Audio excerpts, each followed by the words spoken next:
Bannakampala, Bannayuganda, Abafirika bannange, leero ndi kuba booda n'abatembeeyi. Ekiwandiiko kye nasomye ebiseera ebyo kyabadde kirimu engeri y'olunabuddu, naye kirimu ebintu bingi bye tusobola okukola singa tuba tukwataganye. Kakati gwe bw'oba mutembeeyi wagobeddwa ku kkubo, tulina mulimu. Owa booda osuubirwa okuva ku kkubo oliko mbutali kugatu omenya mateeka, olina okuvaako. Kakati kisoboka okubanga okukola enteekateeka ebayamba okubalaga ekyokukola.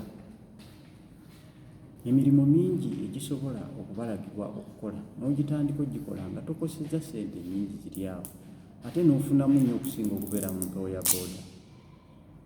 Nze navuga booda emyaka 3 miramba, naye ssente za booda teziwera.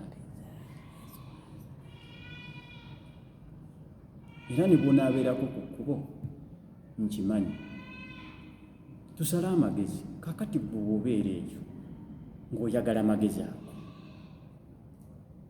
Ensangi waliwo ekifo kye bayita Moles Place.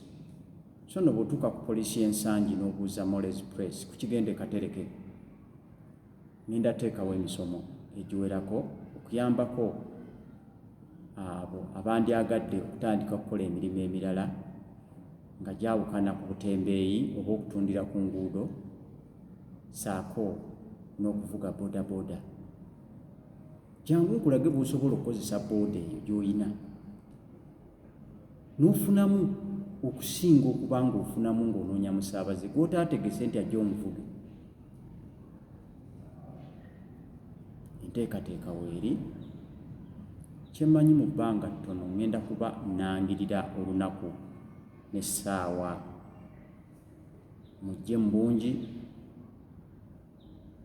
tusale entotto, mbabuulire eby'okukola ate mubitandikirewo. Nze neesomera psychology, community psychology. Bw'oba oyagadde obuyambi obwo tandika okungoberera. Guno omukutu ku YouTube,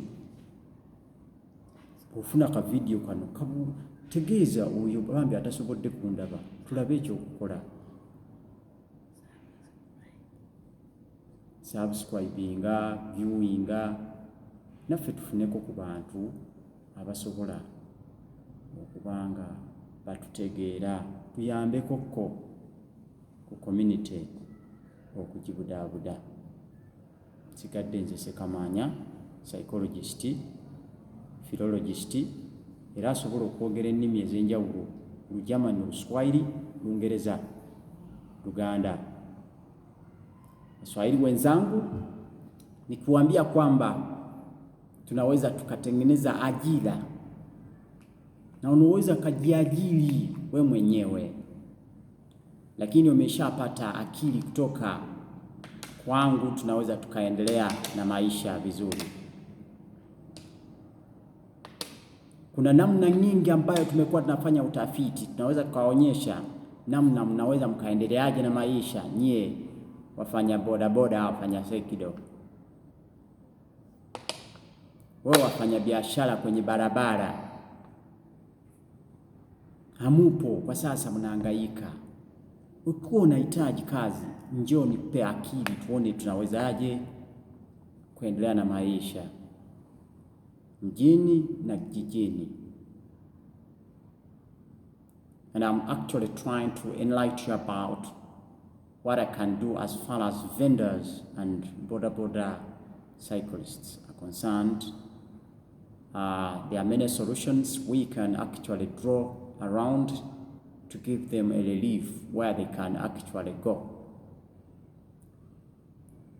If you are actually stranded, thinking of what you can do, you can actually come to Nsanji, or you can actually follow follow me up on this YouTube kind of channel. I'll be announcing, advertising when and where to meet, but the place that we are supposed to be meeting or to carry out workshops and seminars, it is at Insanji. When you happen to approach the police station, Insanji police station, then you happen to head up to the way to Katereke. There is a place called Moles Press. It's where we're going to be carrying out seminars for those who are stranded with what to do. I would like to wish you the best. Share this video